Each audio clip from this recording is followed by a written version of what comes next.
नमस्कार. दीपक रेगे कथाकथन चॅनलवर तुम्हा सगळ्यांचं मनापासून स्वागत. आज तुमच्यासाठी घेऊन आलो आहे द पाम खांबेटे यांची कथा 2 चमत्कारिक आजार. ऐकूयात. माझं नाव ऐकलं असेल तुम्ही, बृहस्पती सहस्त्रबुद्धे. 2 वर्षांपूर्वी मुंबईच्या बालविकास विद्यालयात मी 9वीच्या वर्गात होतो. आजही त्याच वर्गात आहे. माझ्यावर शिक्षकांचं भलतंच प्रेम आहे. माझे अभ्यासपूर्ण प्रबंध त्यांना फार आवडतात. मी जर भराभर उत्तीर्ण होत गेलो तर माझ्या या प्रबंधांना शाळा पारखी होईल या भयानं ते मला वरच्या वर्गातच जाऊ देत नाहीत. 2 वर्षांपूर्वीचा माझा एक प्रबंध फार गाजला होता.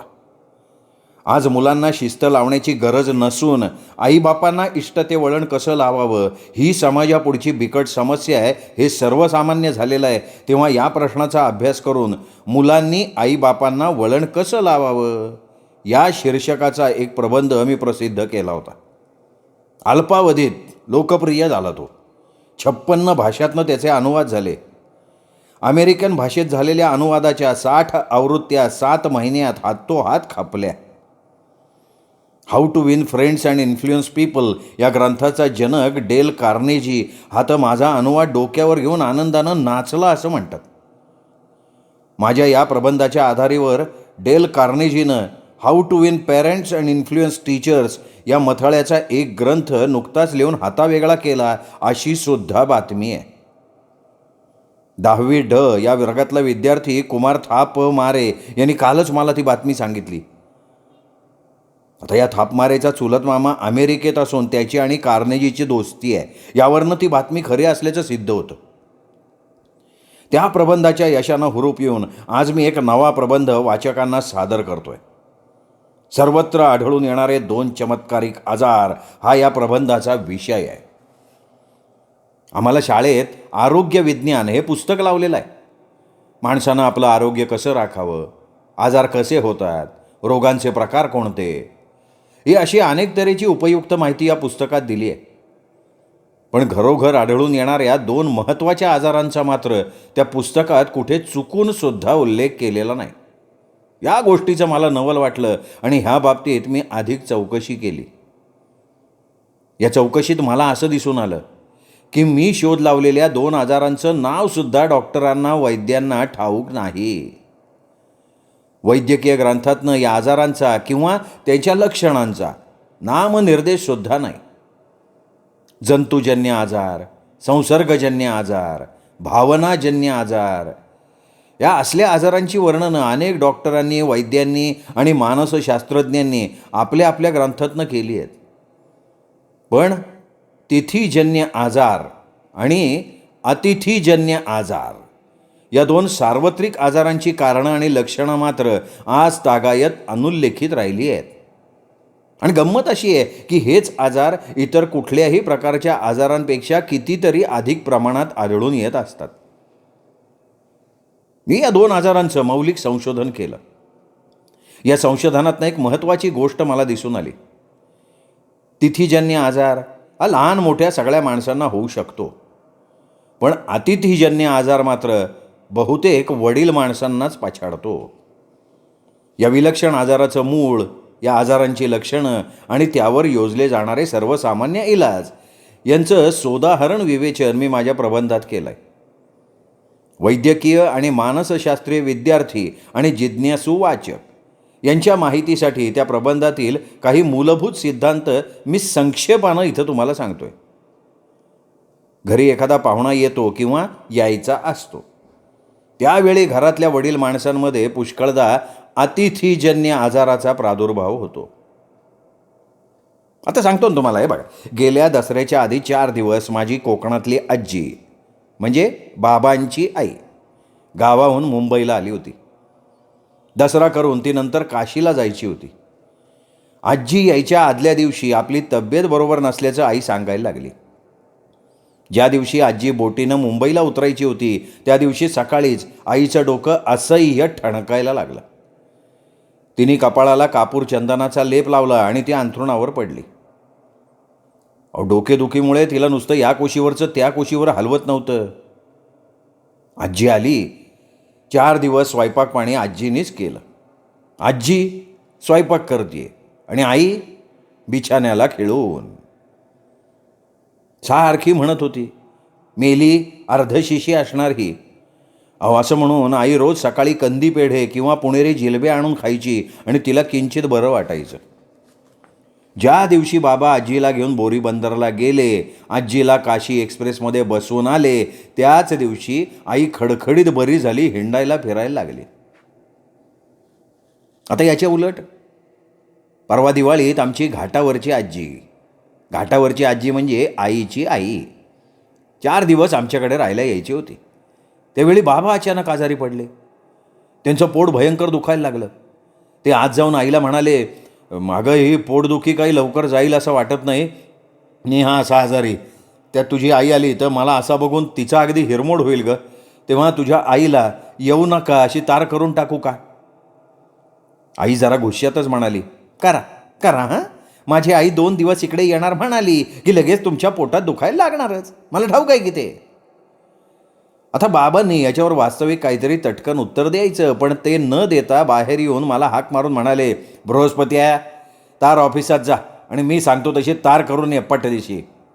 बुऱ्या बुऱ्या म्हणजे माझ्या बृहस्पती या नावाचा लाडका संक्षेप. बुऱ्या. आई आतनं रागानं कडाडली. बुऱ्या, तार करायला बाहेर पडल्यास तर तंगडी मोडून टाकीन. यांना म्हणावं, तुमच्या पोटात दुखत असलं तर तुमचं औषध पाणी करायला मी चांगली खंबीर आहे. तेवढ्यासाठी नको येऊ अशी आईला तार करायची काही गरज नाही आहे. शेवटी दिवाळीला आजी आली. बाबांचं पोट दुखत असल्यामुळे ते त्या दिवशी अंथरुणावर पडून होते. आजीला आणायला स्टेशनवर मीच गेलो. 4 दिवस बाजारहाट माझ्याकडेच होता. भाऊबीजेच्या दुसऱ्या दिवशी आजी परत गेली. मी आणि आई तिला गाडीत बसवून देऊन परत आलो. बाबा घरी नव्हते. आईनं बबडी म्हणजे माझी धाकटी बहीण, तर आईने बबडीला विचारलं, कुठे गेले का हे? बाबांची पोटदुखी साप बरी झाली होती ना. या अतिथीजन्य आजाराची काही लक्षणं ध्यानात घेण्यासारखी असतात. पहिली विचित्र गोष्ट म्हणजे हा आजार डॉक्टरला समजून येण्यासारखा नसतो. अतिथीजन्य आजारात माणसाला कधी ताप येत नाही, त्याची भूक मंदावत नाही किंवा त्याची झोप कमी होत नाही. हां, पण रोग्याची शक्ती मात्र एकदम क्षीण होते आणि तो बहुतेक अंथरुणाला खिळून पडतो. साथीचा आजार एकामागून एक पसरतो.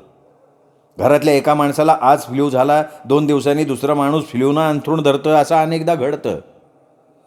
पण घरातल्या सगळ्या वडील माणसांना अतिथीजन्य आजाराचा एकाच वेळी अकस्मात झटका आल्याची उदाहरणंसुद्धा कधी कधी घडतात बरं का.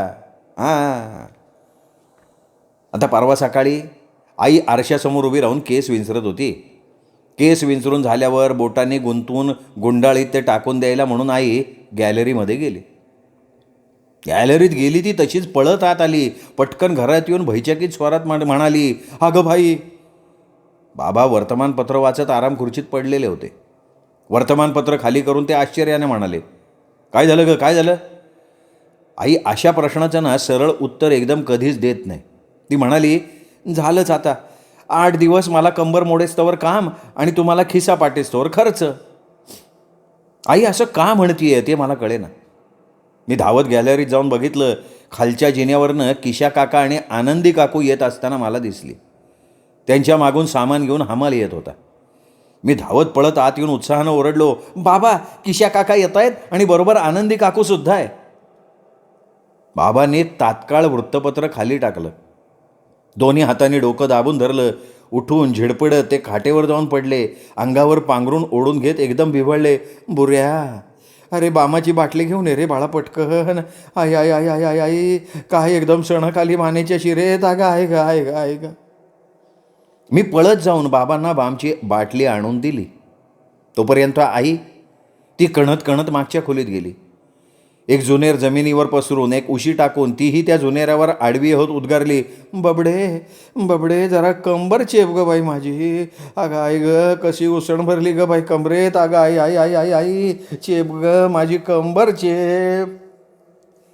किशा काका आणि आनंदी काकू घरात आले तेव्हा बाबा बाहेरच्या खोलीत खाटेवर पडून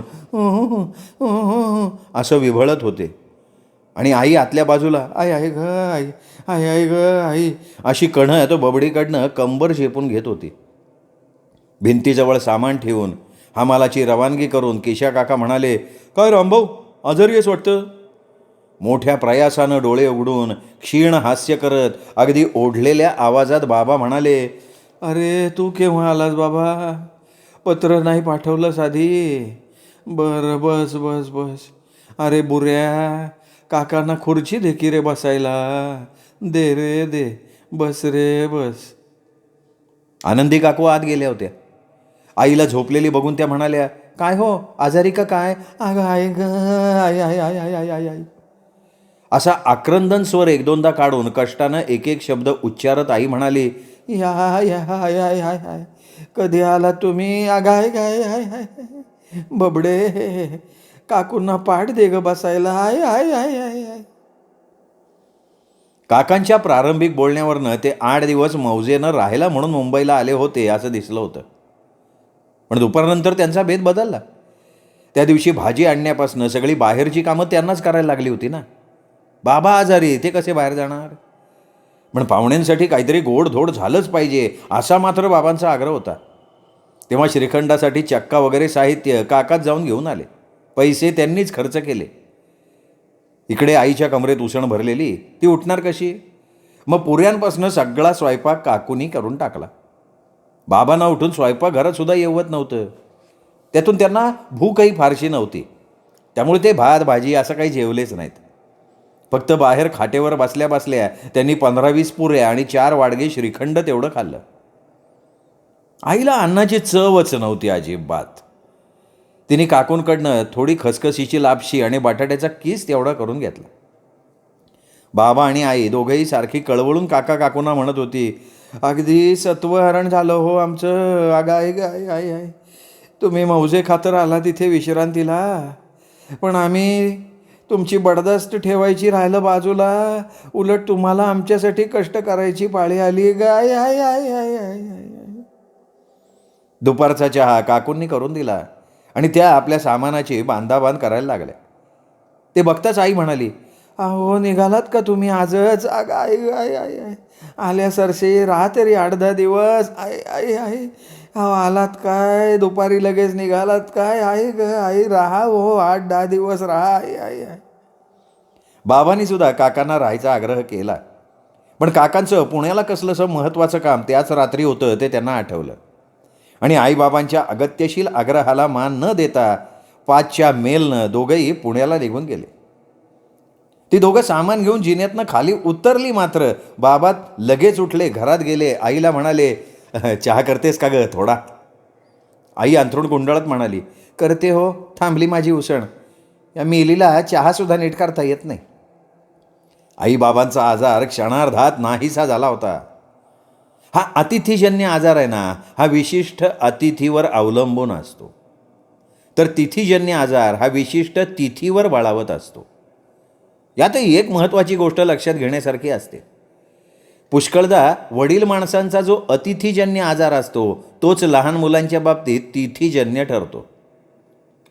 माझी आजी कोकणातनं आली म्हणजे आईला अतिथीजन्य आजार होतो, तर त्याच दिवशी मला तिथीजन्य आजार होतो.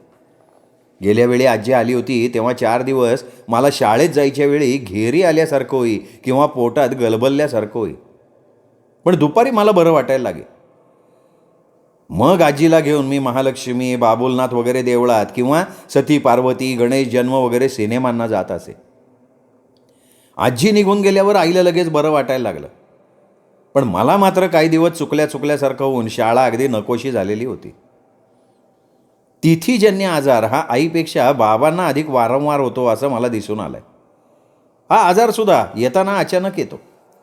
काही दिवसांपूर्वी आई बाबांना म्हणाली, बरं का हो? बाबा म्हणाले, काय सांगतेस? हे बघा, येत्या रविवारी कुठे बाहेर जायचं ठेवू नका, हां, आत्ताच सांगून ठेवतेय. का ग, काय आहे येत्या रविवारी?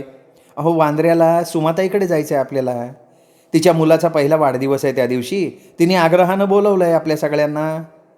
अरे वा, ठीक आहे, जाऊया की जाऊया.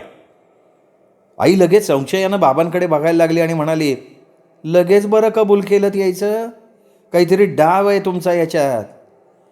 मग बाबा रुष्ट स्वरात म्हणाले, हे असंच असतं तुम्हा बायकांचं. मी नाही म्हटलं असतं तर माझ्याबरोबर भांडली असतीस आणि मी येतो असं माझ्याकडून वधवून घेतल्यानंतर शांत झाली असतीस. पण आता सीधेपणानं मी पटकन यायचं कबूल केलं आहे, तर तरी तुला पुन्हा संशयच. मग येणारच की. इतकं ताबडतोब माझं म्हणणं तुम्ही मान्य केलं, अशी ही बहुतेक पहिलीच वेळ आहे. मग का नाही बाई माणसाला संशय येणार? बरं, मग मी येत नाही असं म्हणतो. आता काय म्हणणं आहे तुझं? काही म्हणणं नाही आणि बिणणं नाही. रविवारी आलंच पाहिजे तुम्ही माझ्याबरोबर, आत्ता सांगून ठेवतीये. पण शनिवारी संध्याकाळी ऑफिसातनं बाबा आले. ते येताना डॉक्टरकडनं औषधाची बाटलीच घेऊन आले. आईने विचारलं, अहो औषध कशाला? बाबा एक सुस्कारा सोडून म्हणाले, ब्लड प्रेशर. औषध घेऊन स्वस्थ पडून राहायला सांगितलंय डॉक्टरांनी. अरे बाप रे. पण त्या रात्री बाबा जेवले सुद्धा नाहीत. हां, आता शेजारचा गोपू म्हणतो की त्या शनिवारी संध्याकाळी ऑफिसातनं येताना त्याचे बाबा आणि माझे बाबा नाक्यावरच्या उडप्याच्या हॉटेलात शिरलेले त्याला दिसले होते. तिथीजन्य आजारात हा प्रकार पुष्कळदा घडतो. माणूस बाहेर काहीतरी खातो आणि घरी आल्यावर त्याला अन्नाची वासना उरत नाही. बाबा त्या रात्री स्वस्थ झोपले. रविवारी सकाळी बऱ्याच उशिरा उठले. सकाळी आईला आठवण झाली. ती बाबांना म्हणाली, हो खरंच की आज दुपारी सुमाताईकडे जायचं आहे आपल्याला. तुम्ही येणार आहात ना? त्या दिवशी कबूल केलं आहे तुम्ही. बाबा खुर्चीवरनं उठले. मंद मंद पावलं टाकत कपाटाच्या जवळ गेले. कपाटावरच्या बाटलीतला औषधाचा डोस घेऊन खिन्न स्वरात म्हणाले, छे ग, मी कसला येतोय. कबूल केलं होतं मी, ही गोष्ट खरी. पण आज मला पडून राहायला हवंय ग दिवसभर. डॉक्टरने अगदी कटाक्षाने बजावलंय मला. असंच आहे ते. मी काही ठरवलं आणि ते सरळपणानं तडीस गेलं, असं आजवर कधीच चुकून तरी झालंय. माझं मेलीचं नशीबच असलं. आई फुणफुणत उद्गारली. त्या दिवशी शेवटी बाबा घरीच राहिले आणि आई, बबडी आणि मी अशी तिघंजणं वांद्र्याला गेलो. संध्याकाळपर्यंत बाबांना खूप हुशारी वाटायला लागली. मग ते आणि गोपूचे बाबा दोघेजणं सिनेमाला गेले. अर्थात हे मला गोपूकडनं समजलं. हे असे चमत्कारिक आजार आहेत. इतर आजार आणि तिथीजन्य आणि अतिथीजन्य आजार यांच्यामधला एक महत्त्वाचा फरक लक्षात घेण्यासारखा आहे. इतर आजार आल्यानंतर मुंगीच्या पावलांनी जातात, पटकन जातच नाहीत. पण हे तिथीजन्य आणि अतिथीजन्य आजार अचानक उद्भवतात, पटापटा निघूनही जातात. अतिथीजन्य आजारात अतिथी अदृश्य झाला की तात्काळ आजार अदृश्य होतो. तिथीजन्य आजारात ती विशिष्ट तिथी उलटली की तो आजार नष्ट होतो. या चमत्कारिक आजारांचं जास्तीचं संशोधन मी चालवलं आहे. या दोन शारीरिक आजारांमागची मानसशास्त्रीय प्रक्रिया कोणती, हा माझ्या आत्ताच्या सखोल संशोधनाचा विषय आहे. या संशोधनाचे मनोवेधक निष्कर्ष आत्तापर्यंतच्या माझ्या अभ्यासातनं निघायला लागलेत. हे मी पुन्हा केव्हा तरी तुम्हा श्रोत्यांना सादर करीन. धन्यवाद.